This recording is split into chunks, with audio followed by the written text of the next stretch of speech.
नमस्कार दोस्तों, India strikes channel पर आपका स्वागत है। तो कनाडा से संबंधित दो और खबरें आ रही हैं जिसमें वहां का प्रशासन यानी कि कनाडा का एडमिनिस्ट्रेशन और वहां की जो लॉ एंड ऑर्डर एजेंसीज हैं वो कितनी कॉम्प्रोमाइज हैं उसका उत्कृष्ट उदाहरण उन्होंने फिर से एक बार दिया है। पहली जो खबर है वो ऑस्ट्रेलिया टुडे से रिलेटेड है। अब आप सोचेंगे कि ऑस्ट्रेलिया टुडे से भारत का क्या संबंध है, तो कुछ ही दिनों पहले डॉक्टर एस जयशंकर ऑस्ट्रेलिया में थे और वहां पर ब्रिस्बेन में नई इंडियन कॉन्सुलेट इनोग्रेट की उन्होंने। और उसी के बाद एक प्रेस ब्रीफिंग हुई। ये जो प्रेस ब्रीफिंग हुई नवंबर 5 को, उसमें उनसे ये पूछा गया कि कनाडा में जो हिंदू मंदिर पर अटैक हुआ है उसके बारे में उनका और उनके जो ऑस्ट्रेलियन काउंटर पार्ट यानी कि ऑस्ट्रेलियन फॉरेन मिनिस्टर वोंग, उनका क्या कहना है, इसके बारे में उनको पूछा गया था। तो उसके प्रत्युत्तर में डॉक्टर एस जयशंकर ने कहा कि वहां पर कनाडा में जो घटना हुई जहां पर हिंदू सभा मंदिर के ऊपर हमला हुआ वो डीपली कंसर्निंग है, वो बहुत ही चिंताजनक है। साथ ही में सेम लाइन पर जो ऑस्ट्रेलियन फॉरेन मिनिस्टर हैं वोंग, उन्होंने भी ये कहा कि ये जो दिवाली का हफ्ता चल रहा है उस हफ्ते के दौरान इस प्रकार का हमला होना हिंदू मंदिर को बहुत ही अपसेटिंग चीज है। सुनिए उनका वो बयान। I think what happened yesterday at the Hindu temple in Canada was obviously deeply concerning. And you would have seen the statement first by our official spokesperson and also the expression of concern by our Prime Minister yesterday. So that should, I think, convey to you how deeply we feel about it. Well, first, in relation to safety, all Australians, regardless of their faith, their culture, who they are, where they live, are entitled to be safe and they're entitled to be respected. And in relation to the vandalism that you describe, I know that our local members have expressed a very strong view about that,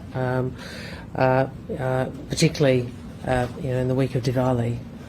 It's a very upsetting thing for members of the faith community and the Indian community more broadly. So I would again say people across Australia have a right to be safe and respected. People also have a right to peaceful protest.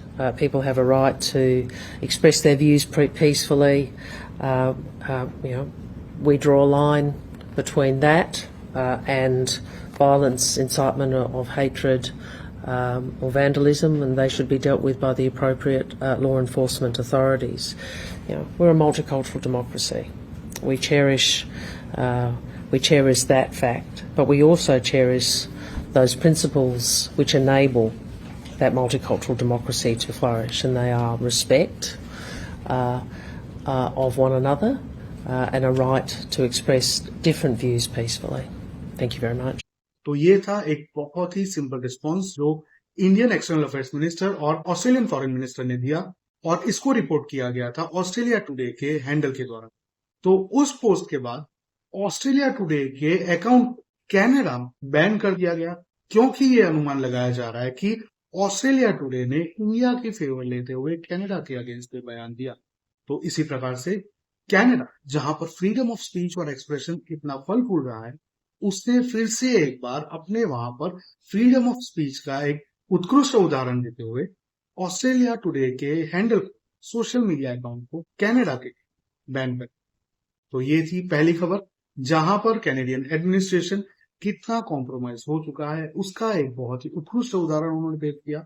उसके बाद Peel police का एक statement आया है आज ही, जहां पर Peel police ने यह बताया है कि 3 नवंबर को जो हिंदू सभा टेम्पल पर अटैक हुआ था, उसके बाद 4 नवंबर को वहां पर कुछ ऐसे लोग रास्ते पर उतर आए जिन्होंने वायलेंस किया, जिन्होंने वायलेंस के लिए नारे लगाए और हथियार लेकर लोग निकले थे। तो उसी के चलते उन्होंने एक व्यक्ति को अरेस्ट कर लिया है और 2 और लोगों के खिलाफ अरेस्ट वारंट जारी कर दिए हैं। Hi everyone, Officer Ty here. Over the last week, there have been several demonstrations across our region. While some remain peaceful in nature, some, as you've seen, have turned violent. We've kept you updated on arrests following the initial demonstration on November 3rd, which took place at the Hindu Sabha Temple in the city of Brampton. On November 4th, tensions rose once again at that location, where hundreds gathered, many of which were armed with weapons. Our public order unit was deployed to maintain public safety, and order was finally restored when both crowds dispersed. Following the demonstrations, several videos began to circulate online, which captured several offenses taking place, including a video of an individual using a loudspeaker inciting violence and hate.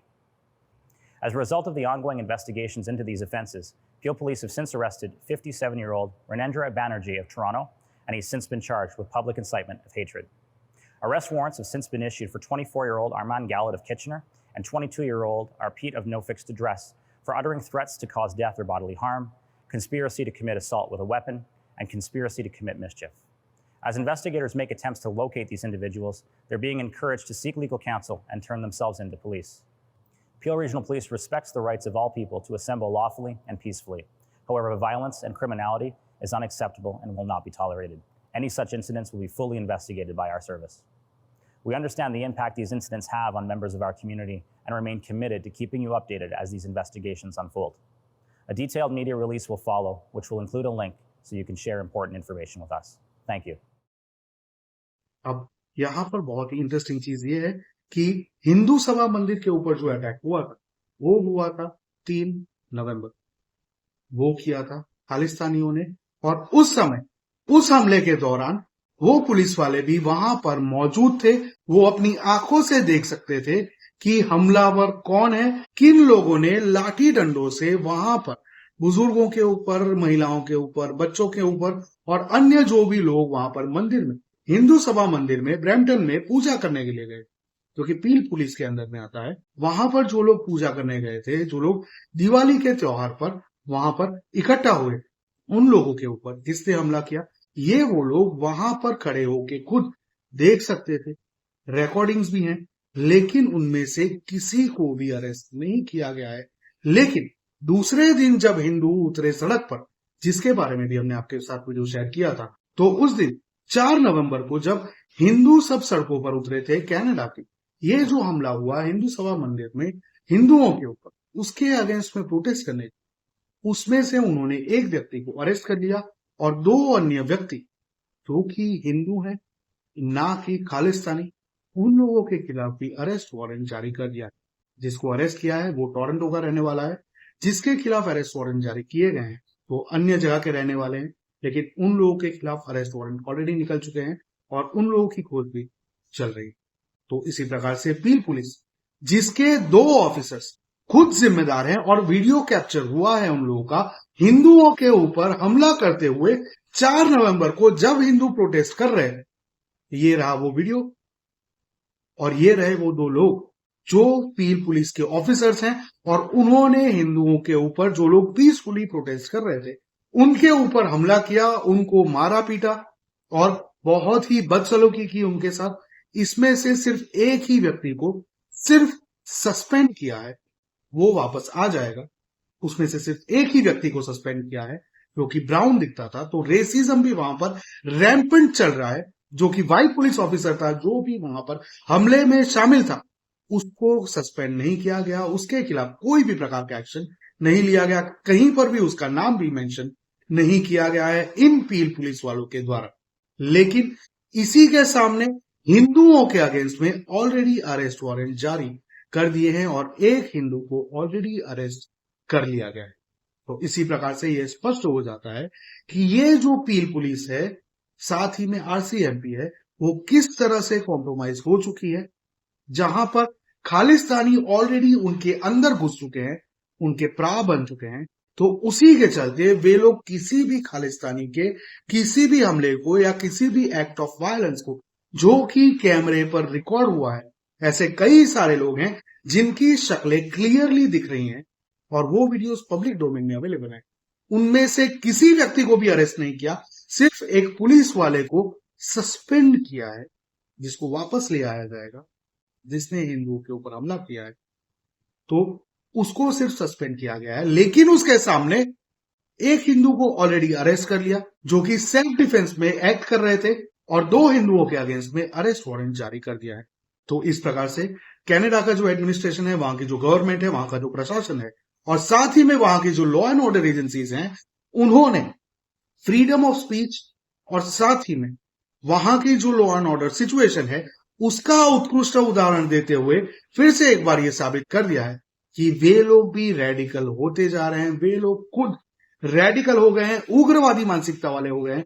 और जो लोग भी वहां पर Canada में शांति से रहते हैं, जो लोग वहां पर अपना कमा कर खाते हैं और साथ ही में टैक्स भी रेगुलरली पे करते हैं, बहुत ही ज्यादा, उन लोगों को ये लोग प्रताड़ित करेंगे, उन लोगों के ऊपर ये लोग हमला करेंगे, उन लोगों को ये लोग ऑपरेस करेंगे, उन लोगों के अगेंस्ट में अरेस्ट वारंट्स जारी करेंगे। तो इसी प्रकार से कनाडा पाकिस्तान बनते जा रहा है अमेरिका का। तो जो भी हिंदू वहां पर रहते हैं, फिर से एक बार आप सभी से रिक्वेस्ट है, मिलकर रहिए, अपना एक पॉलिटिकल विल बनाइए, अपनी एक पॉलिटिकल इंपॉर्टेंस बनाइए, जगह बनाइए कनाडा में, तभी जाकर हिंदुओं को संरक्षण मिल सकता है। हम वहां से किसी को भी जो कि वहां पर ऑलरेडी एस्टेब्लिश हो चुका है, जिसके वहां पर बिजनेसेस हैं, जिसके वहां पर फैमिलीज हैं, किसी को भी हम लोग वहां से मूव करने की ज्यादा सलाह नहीं देंगे। Unless they want to come back to India, then they are most welcome. लेकिन अगर आप वहां पर रहना चाहते हैं तो create your political importance, prove your political worth to the politicians. Only then you will be safe. Only then Hindus, Indians will be safe in Canada. और जब हम हिंदूज की बात करते हैं तो उसमें हिंदू, सिख, जैन, बुद्धिस्ट सभी आ जाते हैं। किसी भी पंथ को हम लोग अलग नहीं मानते हैं। तो इसी प्रकार से सभी भारतीयों को एकजुट होकर रहना होगा और अपना एक पॉलिटिकल इंपॉर्टेंस प्रूव करना होगा, तभी जाकर हिंदुओं के अगेंस्ट में ये जो हमले हो रहे हैं वो कम होंगे। तभी जाकर वहां के जो पॉलिटिशियंस हैं वो खालिस्तानियों को अपीज करना बंद करेंगे। उसी प्रकार का वहां पर भी, जहां पर भी आप हो, चाहे वो कनाडा हो, ऑस्ट्रेलिया हो, यूएसए हो, कहीं पर भी हो, अपनी कम्युनिटी को स्ट्रांग रखिए, अपना एक पॉलिटिकल इंपॉर्टेंस बनाइए, प्रूव कीजिए, तभी जाकर आप लोग सेफ रह पाएंगे। ये थे दो उत्कृष्ट उदाहरण जो कि कनाडा की एडमिनिस्ट्रेशन और लॉ एंड ऑर्डर एजेंसी ने दिए हैं। आप क्या सोचते हैं इसके बारे में, हमारे साथ कमेंट में जरूर साझा करें। क्या आपको लगता है कि पील पुलिस, आरसीएमपी या कनाडा की गवर्नमेंट इन खालिस्तानियों के खिलाफ कभी भी कोई भी एक्शन ले पाएगी या नहीं, या फिर इसी तरह से नपुंसक बन के देखती रहेगी उन खालिस्तानी उग्रवादियों को हिंदुओं के ऊपर, भारतीयों के ऊपर हमले करते? आप क्या सोचते हैं ये हमारे साथ कमेंट में जरूर साझा करें। वीडियो को लाइक करें, चैनल को सब्सक्राइब करें, बेल आइकन दबाना ना भूलें। साथ ही में यहाँ पर क्यूआर कोड दिया है, तो फाइनेंशियल सपोर्ट भी प्रोवाइड करें ताकि हम लोग इस प्रकार की खबरें आप लोगों के साथ रेगुलरली लाते रहे। मिलेंगे अगली खबर में, तब तक के लिए जय हिंद, हर हर महादेव।